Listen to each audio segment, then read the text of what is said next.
Good morning. It is a beautiful sunrise here in Oklahoma.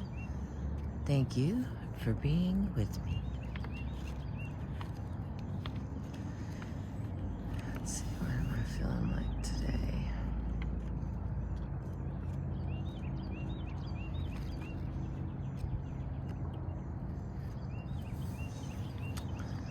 All right, I'm going to go with The Burden from the 24 Karat Buddha and Other Fables, Stories of Self-Discovery. Kimba could not remember when he had first acquired the long stick that he carried with him all the time. He only knew that he could not remember a time without the stick grasped tightly in his left hand. Some in the village thought that the stick had been given to Kimba by a very old woman who passed through the village when Kimba was still a small boy. Others seemed to remember that Kimba brought the stick home from a hunting trip he had gone on with his uncle. And still others believed that Kimba had been born carrying the stick that was his constant companion.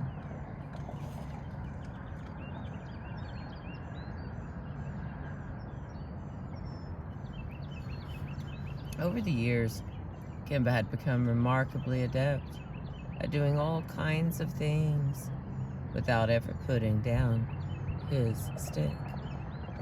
He could hunt, fish, work the fields with the other men in the village. And he was able to eat and bathe and dress himself with only a minimum of awkwardness. Kimba could even dance and parade at the tribal celebrations. Kimba was so good at accommodating to the presence of his stick that many people even forgot that he carried the stick with him all the time.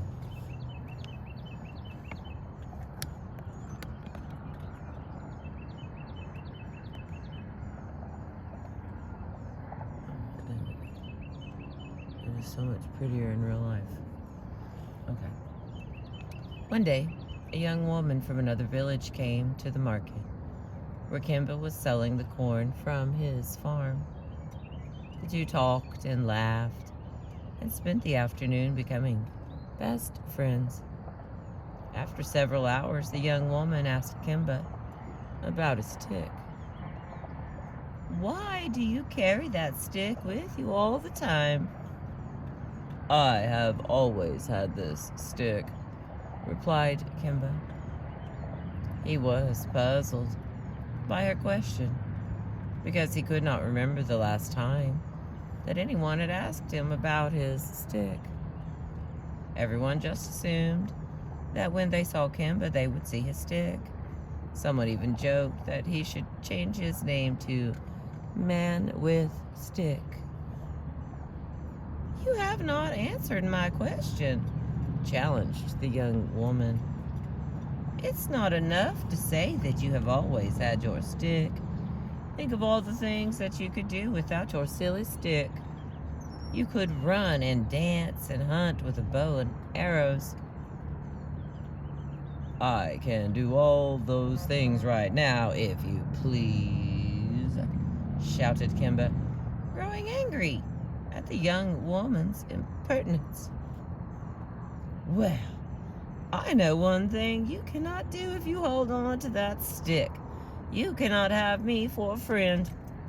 I will not spend my time with a man who holds tightly to a stick." And with that declaration, she walked away. Oh, Kimba was hurt and confused and very sad. He liked the young woman a great deal and even thought that one day he might ask her to be his wife. But most of all, Kimba did not understand. No one else had ever questioned his stick. Kimba himself had almost ceased to notice the large stick that he carried everywhere. Slowly, however, things began to change. Now Kimba was aware of his stick all the time. When he tried to run in the fields, he felt the weight of his stick slowing him down. When he went walking in the woods, he felt the awkwardness of always having to twist and turn so that his stick would not slam into one of the trees. When he danced, he noticed that he could not approach his partner as the other dancers did because his stick was in the way. Now, when he gazed at his reflection in the lake, he no longer saw Kimba,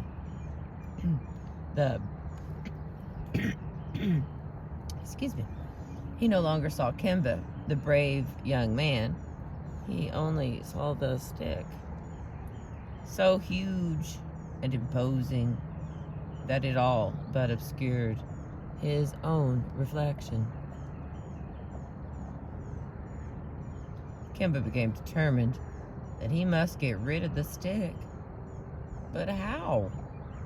He had never been without his stick, and on his own, he could not devise a plan for how to be rid of it. Something so important would require the counsel of the wisest person in the land. So Kimba set out to see the old woman who lives in the hills and ask her advice. He traveled for many days and nights, winding ever higher into the mountains surrounding his village. Now, when he met other creatures along the way, he introduced himself by apologizing for the presence of his stick. "Hello, squirrel. My name is Kimba. Please excuse my stick. I am searching for a way to be rid of it." The creatures of the forest just gazed at Kimba as he passed. They had seen many strange things over the years and had learned to look the other way. After many months of climbing and searching, Kimba finally reached the hut of the wise woman he sought.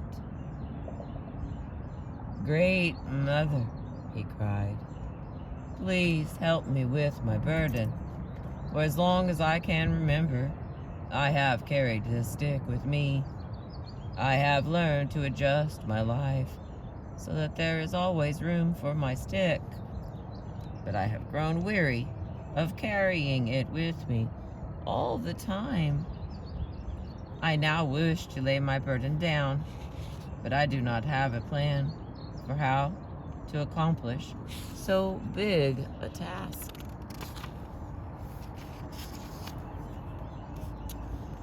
"You have come to the right place," whispered the old woman in a voice that was old as time itself. "The solution to your problem is quite simple. See that pile of sticks over there? Just walk over to the pile and lay your stick down." "What?" cried the young man. "There must be more to it than that. I have come all this way. Please don't play tricks on me, old woman. Tell me what I must do." The woman could see the young man's distress, and she repeated her words more slowly and with great calm. "You have only to lay your stick down to be free of your burden." The words are quite simple, but the action will take great courage and determination.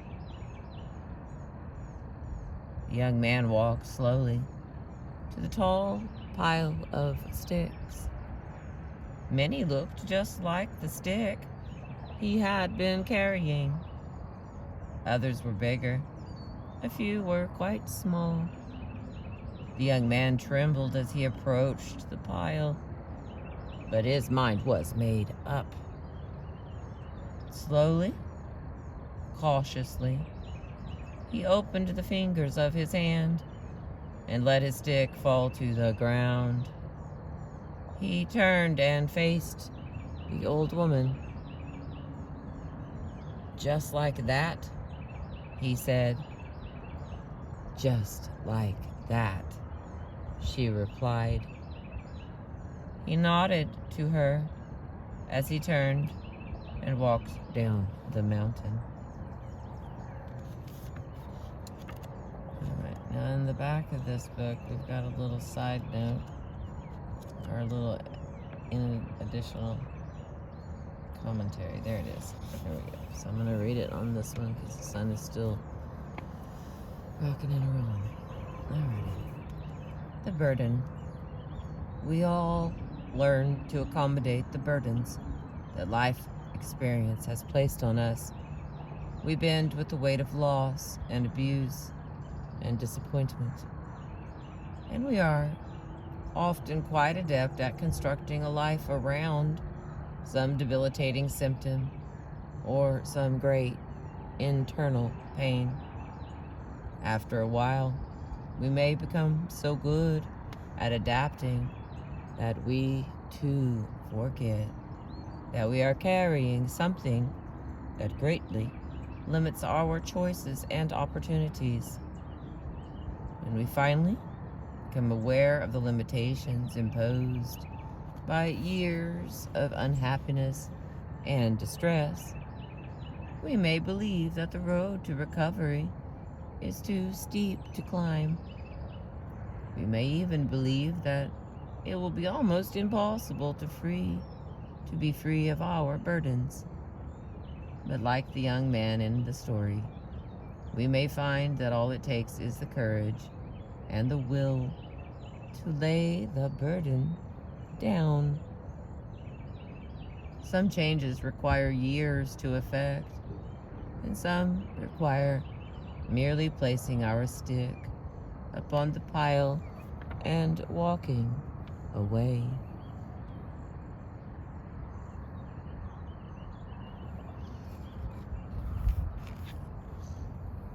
Here's this book for anyone.